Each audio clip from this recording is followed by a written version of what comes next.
মেয়েদের সাদা স্রাব নিয়ে ইতিপূর্বে আমি আলোচনা করেছি, কিন্তু অনেকে আবার প্রশ্ন করেছে আমার চোখের নিচে কালো দাগ হয়ে গেছে, এটা কি সাদা স্রাবের জন্য? বা আমার চেহারাটা অতিরিক্ত ভেঙে গেছে, এটা কি সাদা স্রাবের জন্য? আজকে খুবই সংক্ষিপ্তভাবে চেহারা সাদা স্রাব হলে ভেঙে যায় কিনা এবং চোখের নিচে কালো দাগ বা ডার্ক সার্কেল হয়ে যায় কিনা এই বিষয়টা খুবই সংক্ষিপ্তভাবে আপনারা জানতে পারবেন। চলুন আমাদের মূল আলোচনায় ফিরে যাওয়া যাক। সাদা স্রাব কি, কেন হয়, এই ব্যাপারটা যদি আপনি না জানতে পারেন তাহলে আপনার এই প্রশ্নগুলোর উত্তর কখনোই আপনি খুঁজে পাবেন না। সাধারণভাবে একজন মেয়ের মাসের কোনো একটা নির্দিষ্ট টাইম বা ভিন্ন টাইমেও আপনার সাদা স্রাব হতে পারে, 2, 4, 5, 6 দিন থাকতে পারে, এটা হচ্ছে স্বাভাবিকভাবে।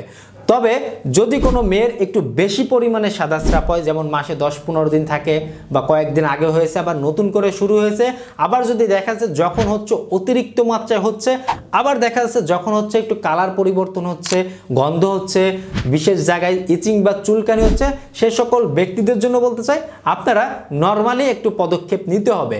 তবে মাথায় রাখতে হবে সাদা স্রাব সাধারণভাবে কোনো রোগ না, সাদা স্রাব একজন মেয়ের কোনো রোগই না, যদি যতক্ষণ পর্যন্ত আপনার এই সমস্যাগুলো দেখা না দিচ্ছে। এটা আপনার মাসে মিন্সের অনেকের আগে পরে একটা নির্দিষ্ট টাইমে 2, 4, 5 দিন থাকবে, হালকা পিচ্ছিল থাকতে পারে, কিছুটা বেশি অ্যাশ বর্ণের বেরোতে পারে, এটা নিয়ে কোনো রকমের কোনো টেনশন করার কিছুই নেই। যদি আপনার এতে কোনো আপনার নিজের কাছে কোনো অস্বস্তি বোধ মনে না হয় বা নিজের কাছে সাধারণত কোনো সমস্যা মনে না হচ্ছে, তাহলে এর প্রতি পদক্ষেপ নেওয়া মানে আরও উল্টা ভুল। কারণ আপনার বিশেষ জায়গাকে একরকমের ক্লিনার হিসাবে, এই ব্যাখ্যা দিতে গেলে ভিডিও অনেক বড় হয়ে যাবে, আপনার বিশেষ জায়গাটাকে আল্লাহ তাআলা একরকমের এই সাদা স্রাবের মাধ্যমে ক্লিনার হিসাবে কাজ করাচ্ছে, মানে আপনার জন্য প্রয়োজন রয়েছে। একদম না হলে আরও সমস্যা, মাসে একটা নির্দিষ্ট টাইমে 2, 4, 5 দিন হলে কোনো সমস্যা নেই। এখন আসুন, যখন এই জিনিসটা বেশি হয়ে যাচ্ছে, অনেকেই বলে থাকে আমার মাসে প্রায় লেগেই থাকে। হ্যাঁ, যাদের লেগেই থাকে বা যাদের গন্ধ ছড়াচ্ছে, চুলকানি পুজুন হয়ে যাচ্ছে বা যাদের একটু বেশি পরিমাণে হচ্ছে, সেই সকল ব্যক্তিদের জন্য বলতে চাই আপনাদের জন্য চিকিৎসার প্রয়োজন রয়েছে। তবে চোখের নিচে কালো দাগ, চেহারা ভেঙে যাওয়া, এক কথায় উত্তর দেওয়া যায় না যে এই সাদা স্রাবের জন্যই হতে পারে।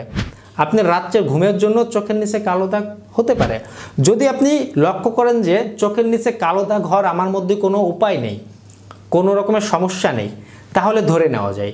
যদি দেখেন আপনার চেহারা ভেঙে যাওয়ার অন্যান্য কোনো উপায় নেই, তাহলে হ্যাঁ, যখন একটা শরীর থেকে কোনো কিছু অতিরিক্ত মাত্রায় বেরোবে, যেমন কোনো খাবার, উপকারী খাবারও যেমন অতিরিক্ত খেলে ক্ষতি হতে পারে, তেমন এটা উপকারী। একজন মেয়ের মাসে নির্দিষ্ট একটা টাইমে একটু সাদা স্রাব হবে, এটা তার স্বাস্থ্যের জন্য উপকারী, কিন্তু যখন সেই উপকারী জিনিসটা একটু বেশি পরিমাণে হবে তখন সেটা আর উপকারী থাকে না, অপকারী হয়ে যায়। যদি আপনি দেখেন এমন হচ্ছে, তাহলে আপনার চেহারা ভেঙে যাওয়ার পিছনে সাদা স্রাবকে আমরা দায়ী করতে পারি, চোখের নিচে কালো দাগকে আমরা সাদা স্রাবের দায়ী করতে পারি। তবে মাথায় রাখতে হবে চেহারা ভেঙে যাওয়া মানেই সাদা স্রাবের জন্য না, চোখের নিচে কালো দাগ মানেই সাদা স্রাবের জন্য না। এই বিষয়গুলো আমাদের একটু লক্ষ্য বা অবজারভেশন করতে হবে।